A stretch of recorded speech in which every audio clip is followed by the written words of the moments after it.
সুপ্রভাত বন্ধুরা, আজ হলো 27 আগস্ট, 9 ভাদ্র, 13 রবিউল আউয়াল, বৃহস্পতিবার। আজকের সকালের বিশেষ বিশেষ খবরগুলি হলো: আজ বিরল চন্দ্রগ্রহণ। আজ বৃহস্পতিবার রাত থেকে আগামীকাল ভোর পর্যন্ত আকাশে বিরল ব্লাড মুন। পূর্ণিমার চাঁদের 96% অংশই ঢাকবে। শিলচরে ফুটবল খেলতে গিয়ে আর বাড়ি ফেরা হলো না এক কিশোরের। জীবিকার তাগিদে বেঙ্গালুরুতে গিয়ে বাইক দুর্ঘটনায় পাতারকান্দির এক যুবকের মর্মান্তিক মৃত্যু। এক আজব ঘটনা। শিলচর লক্ষ্মীপুরে 4 শিক্ষকের স্কুলে নিয়মিত পড়ুয়া মাত্র 4 জন। ককরোচদের জন্য প্রস্তুত থাকুন, সিজেপির পোস্ট। জানালো পূরণ না হওয়া 3 দাবি নিয়ে দিল্লিতে 5 সেপ্টেম্বরের মিছিল হবেই। 1 লক্ষ মূল্যের ক্যান্সারের ইঞ্জেকশনে শুধুই জল। রাজধানীতে ভয়ঙ্কর জালিয়াতির পর্দাফাশ। আধার কার্ড ও জন্ম শংসাপত্রে নাম জন্ম তারিখের অসঙ্গতি, বায়োমেট্রিকের সমস্যার কারণে পড়ুয়াদের আপার আইডি নিয়ে দুশ্চিন্তায় বদরপুরের অভিভাবকরা। পাইলিংয়ের কাজ চলছে, ক্ষতিগ্রস্ত এলাকায় ট্রেন চলাচল অব্যাহত রাখতে সচেষ্ট এনএফ রেল। এদিকে এবার নেপালে ভয়াবহ অবস্থা। তিব্বতের জলবোমায় তছনছ নেপাল, মৃত 95, ভাসল সেতু ঘরবাড়ি। নবীর জন্মদিনে শান্তির বার্তা, হাইলাকান্দির রাজপথে বর্ণাঢ্য মিছিল। হাইলাকান্দিতে ইমামদের পারিশ্রমিক বাড়ানোর আর্জি। নিত্য প্রয়োজনীয় সামগ্রীর দাম ক্রমাগত বাড়লেও সেই অনুপাতে ইমামদের পারিশ্রমিক বাড়েনি। পাতারকান্দি হাসপাতালের কোয়ার্টারে দিন দুপুরে দুঃসাহসিক চুরি, লুট, স্বর্ণালংকার ও নগদ অর্থ। এবং থাকবে আজকের বরাক উপত্যকার 3 জেলার আবহাওয়ার খবর। তাহলে বিস্তারিত খবরে যাওয়ার আগে অবশ্যই ভিডিওটিতে একটি লাইক করে চ্যানেলটি সাবস্ক্রাইব করে পাশের বেল আইকনটি বাজিয়ে রাখবেন এবং ফেসবুক পেজটি ফলো করে ভিডিওটি অবশ্যই শেয়ার করবেন, যাতে সঠিক তথ্যগুলো সবার কাছে পৌঁছাতে পারে। এবার শুনুন আজকের খবরগুলির বিস্তারিত। প্রথম খবর, জীবিকার তাগিদে বেঙ্গালুরুতে গিয়ে বাইক দুর্ঘটনায় পাতারকান্দির এক যুবকের মর্মান্তিক মৃত্যু। জীবিকার তাগিদে সুদূর বেঙ্গালুরুতে গিয়ে মর্মান্তিক বাইক দুর্ঘটনায় প্রাণ হারালেন পাতারকান্দির এক যুবক। মঙ্গলবার রাতে কর্মস্থল থেকে ঘরে ফেরার পথে দুর্ঘটনায় মৃত্যু হয় পাতারকান্দির পুরাতন কালীবাড়ি এলাকার বাসিন্দা কালী দাস ওরফে বিশু দাসের। তার আকস্মিক মৃত্যুতে পরিবার পরিজন থেকে শুরু করে গোটা এলাকায় নেমে এসেছে গভীর শোকের ছায়া। পরিবার সূত্রে জানা গেছে, স্ত্রী ও সন্তানকে নিয়ে দীর্ঘদিন ধরে বেঙ্গালুরুতে বসবাস করছিলেন বিশু দাস। সেখানে একটি বেসরকারি সংস্থায় কর্মরত ছিলেন তিনি। মঙ্গলবার রাত আনুমানিক 9:30 নাগাদ কর্মস্থল থেকে বাইকে করে ঘরে ফেরার পথে ভয়াবহ দুর্ঘটনার কবলে পড়েন তিনি। দুর্ঘটনার পর স্থানীয়রা গুরুতর আহত অবস্থায় তাকে দ্রুত নিকটবর্তী হাসপাতালে নিয়ে যান, তবে কর্তব্যরত চিকিৎসক তাকে মৃত বলে ঘোষণা করেন। কাছাড় লক্ষ্মীপুরে 4 শিক্ষকের স্কুলে নিয়মিত পড়ুয়া মাত্র 4 জন। লক্ষ্মীপুরে প্রাথমিক শিক্ষা বিভাগের অব্যবস্থার নানা চিত্র সামনে আসছে। কোথাও শতাধিক ছাত্রছাত্রীর বিপরীতে রয়েছেন মাত্র 1 জন বা 2 জন শিক্ষক, আবার কোথাও ছাত্র সংখ্যার তুলনায় শিক্ষক রয়েছেন প্রয়োজনের তুলনায় অনেক বেশি। এমনই এক বিস্ময়কর চিত্র দেখা গেল লক্ষ্মীপুর প্রাথমিক শিক্ষাখণ্ডের অধীন 1284 নম্বর চাপড়ো এলপি স্কুলে। বিদ্যালয়ের সূত্রে জানা গেছে, স্কুলটিতে নিয়মিত পড়ুয়ার সংখ্যা মাত্র 4 জন। প্রথম শ্রেণীতে রয়েছে 2 জন, তৃতীয় শ্রেণীতে 1 জন এবং চতুর্থ শ্রেণীতে 1 জন পড়ুয়া। দ্বিতীয় এবং পঞ্চম শ্রেণীতে কোনো ছাত্রছাত্রী নেই। এছাড়া কমানে আরও 6 জন শিশু রয়েছে, তবে তাদের নিয়মিত পড়ুয়া হিসাবে গণ্য করা হয় না। শিক্ষা বিভাগের নিয়ম অনুযায়ী কমানের পড়ুয়াদের স্কুল ড্রেস দেওয়া হয় না, যদিও তাদের মিড ডে মিল দেওয়া হয়। ফুটবল খেলতে গিয়ে আর বাড়ি ফেরা হলো না রোহিত সিং নামের নবম শ্রেণীর এক পড়ুয়ার। নদী থেকে বল তুলতে গিয়ে জলের নিচে তলিয়ে যায় সে। বুধবার দুপুরে চাঞ্চল্যকর ঘটনাটি ঘটেছে শিলচরের অদূরে দুধপাতিল এমবি স্কুলের কাছে। জানা গেছে, শিলচর কেন্দ্রীয় বিদ্যালয়ের পড়ুয়া তারাপুর এলাকার 3 বন্ধু ফুটবল খেলার উদ্দেশ্যে এদিন সকাল 11টা নাগাদ বাড়ি থেকে বের হয়। প্রথমে তারা টাউন ক্লাবের মাঠে যায়, পরে সেখান থেকে দুধপাতিল এমবি স্কুলের খেলার মাঠে গিয়ে ফুটবল খেলছিল। খেলতে খেলতে দুপুর 1টা নাগাদ গিয়ে বলটি হঠাৎ পাশের বরাক নদীতে পড়ে যায়। সঙ্গে সঙ্গে বলটি তুলে আনার জন্য নদীতে নেমে পড়ে রোহিত। পর মুহূর্তে আরও এক সহপাঠী নদীতে নেমে পড়ে, তবে প্রবল স্রোতের কারণে তলিয়ে যায় রোহিত। অপরদিকে থাকা অন্যরা অনেক চেষ্টা করেও রোহিতের খোঁজ পায়নি। তাই সঙ্গে থাকা বন্ধুরা ছুটে এসে তারাপুরের বাড়িতে ঘটনাটি জানায়। বেলা তখন প্রায় 3:30। ওই সময় খবর পেয়ে ছুটে যায় মালুগ্রাম পুলিশ ও এসডিআরএফ দল। ততক্ষণে ঘটনাস্থলে স্থানীয়দের ভিড় জমে যায়। এসডিআরএফ টিম দীর্ঘ সময় নদীতে তল্লাশি চালিয়ে নিখোঁজ রোহিতের সন্ধান পায়নি বলে জানা গেছে এদিন স্কুল বন্ধ থাকে, ফুটবল খেলার জন্য বেরিয়ে পড়েছিল রোহিত। আজ বিরল চন্দ্রগ্রহণ। আজ বৃহস্পতিবার রাত থেকে আগামীকাল ভোর পর্যন্ত আকাশে বিরল ব্লাড মুন। পূর্ণিমার চাঁদের 96% অংশই ঢাকবে। আজ বৃহস্পতিবার 27 আগস্ট গভীর রাত থেকে আগামীকাল শুক্রবার 28 আগস্ট ভোরের মধ্যে আকাশে এক অদ্ভুত সুন্দর দৃশ্য দেখা যাবে।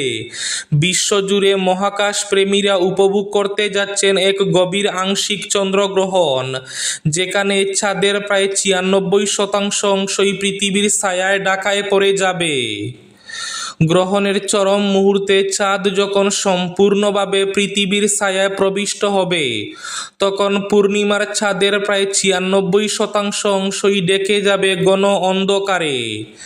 আগস্টের এই রক্তাভ চন্দ্রগ্রহণটি ভারত থেকে সরাসরি সম্পূর্ণ দেখার সম্ভাবনা বেশ কম। গ্রহণ শুরু হবে 27 আগস্ট রাত 10:53। আংশিক গ্রহণ শুরু হবে 27 আগস্ট রাত 11:58। সর্বোচ্চ বা পিক ফেজ 28 আগস্ট রাত 1:42। আংশিক গ্রহণ সমাপ্তি 28 আগস্ট রাত 3:21। গ্রহণ সম্পূর্ণ সমাপ্তি 28 আগস্ট ভোর 4:26। ভারতীয় সময় অনুযায়ী এটি 27 আগস্ট মধ্যরাত থেকে 28 আগস্টের ভোর রাত পর্যন্ত চললেও ভারতে তখন চাঁদ দিগন্তের নিচে অবস্থান করায় সরাসরি দৃশ্যমান হবে না। 1 লক্ষ টাকা মূল্যের ক্যান্সারের ইনজেকশনে শুধুই জল। রাজধানীতে ভয়ঙ্কর জালিয়াতির পর্দাফাশ। 1 লক্ষ মূল্যের ক্যান্সারের ইনজেকশন, অথচ ভেতরে ঔষধ নেই, শুধু জল ভরা। এমনই কালোবাজারির ভয়ঙ্কর চক্রের খোঁজ পেল দিল্লি পুলিশের ক্রাইম ব্রাঞ্চ। যে এভেলুমেব ইনজেকশন দিল্লির কালোবাজারে প্রায় 1 লক্ষ টাকা করে কিনছিলেন রোগীরা। ভেতরে ছিল শুধুই জল।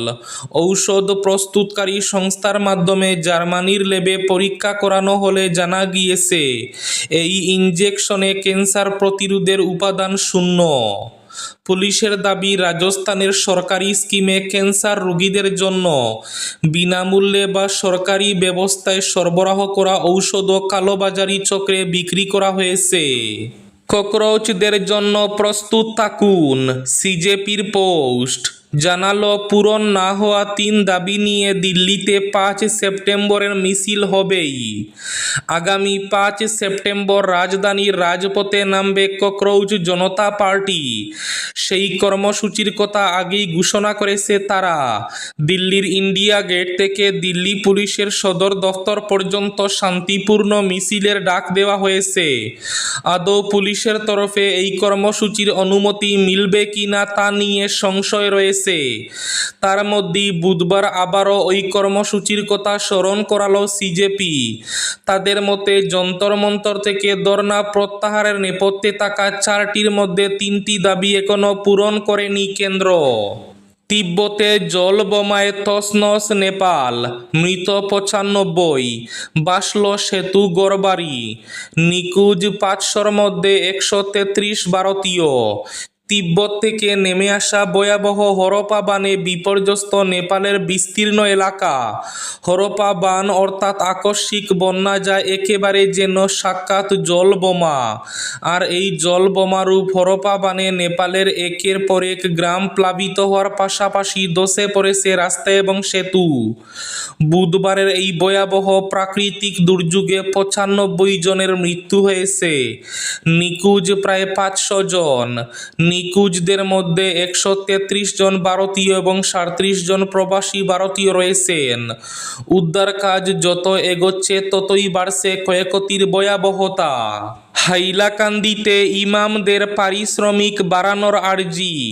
লাগামহীন মূল্যবৃদ্ধির বাজারে সংসার চালাতে নাজেহাল মসজিদের ইমামরা। তাদের আর্থিক দুরবস্থার কথা তুলে ধরে মাসিক পারিশ্রমিক ন্যূনতম 13,000 থেকে 18,000 টাকার করার আবেদন জানালো হাইলাকান্দি জেলা জমিয়ত উলামা এবং জেলা দ্বীনী তালিমি বোর্ড।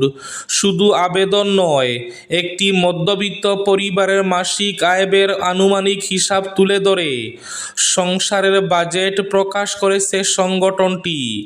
জেলার প্রতিটি মসজিদের সভাপতি, সম্পাদক ও পরিচালন কমিটির প্রধানের কাছে এই আবেদন জানানো হয়েছে।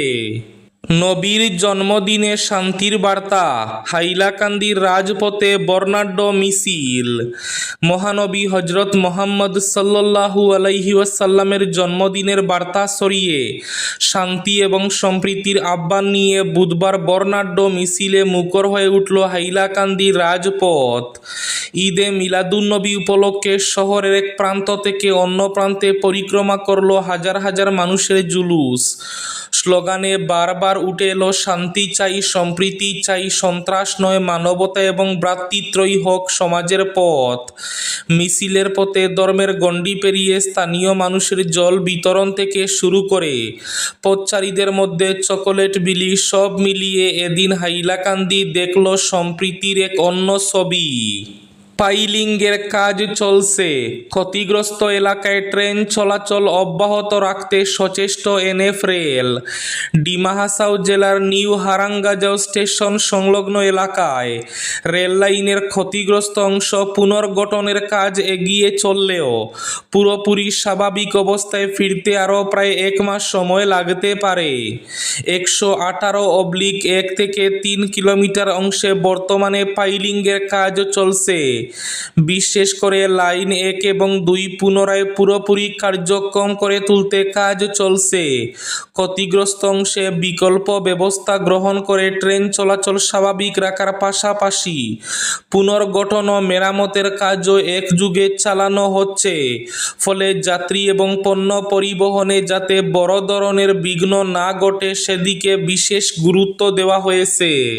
আজকের বরাক উপত্যকার 3 জেলার আবহাওয়ার খবর। আজ বরাক উপত্যকার 3 জেলার আকাশ একটু ফর্সার পাশাপাশি গরম থাকার পূর্বাভাস। শিলচর কাছাড়ে আজ সর্বোচ্চ তাপমাত্রা থাকবে 34 ডিগ্রি সেলসিয়াস এবং সর্বনিম্ন তাপমাত্রা থাকবে 27 ডিগ্রি সেলসিয়াস। শ্রীভূমি তথা করিমগঞ্জ জেলায় আজ সর্বোচ্চ তাপমাত্রা থাকবে 34 ডিগ্রি সেলসিয়াস এবং সর্বনিম্ন তাপমাত্রা থাকবে 27 ডিগ্রি সেলসিয়াস। হাইলাকান্দি জেলায় আজ সর্বোচ্চ তাপমাত্রা থাকবে 34 ডিগ্রি সেলসিয়াস এবং সর্বনিম্ন তাপমাত্রা থাকবে 26 ডিগ্রি সেলসিয়াস। এবার শেষ খবরটি। পাতারকান্দি হাসপাতালের কোয়ার্টারে দিন দুপুরে চুরি, লুট, স্বর্ণালংকার, নগদ অর্থ।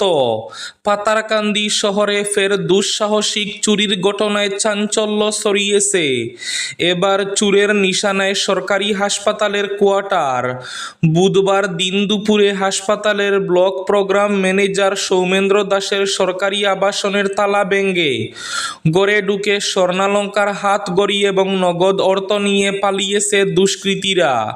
হাসপাতাল চত্বরের মতো গুরুত্বপূর্ণ এবং ব্যস্ত এলাকায় প্রকাশ্য দিবালোকে এই চুরির ঘটনায় নিরাপত্তা ব্যবস্থা নিয়ে প্রশ্ন উঠেছে। জানা গেছে, বুধবার দুপুরে সৌমেন্দ্র দাস কর্মস্থলে ছিলেন। তার স্ত্রী ধর্মীয় সভায় যোগ দিতে স্থানীয় সৎসঙ্গ আশ্রমে যান। পরিবারের কেউ কোয়ার্টারে না থাকার সুযোগে চোরেরা সদর দরজার তালা ভেঙে ঘরে প্রবেশ করে। অভিযোগ, ঘরে ঢোকার পর তারা ভেতর থেকে দরজা বন্ধ করে দীর্ঘ সময় ধরে তল্লাশি চালায়। এই ছিল আজকের সকালের বিশেষ খবরগুলি। ভিডিওটি অবশ্যই লাইক করে শেয়ার করে দেবেন।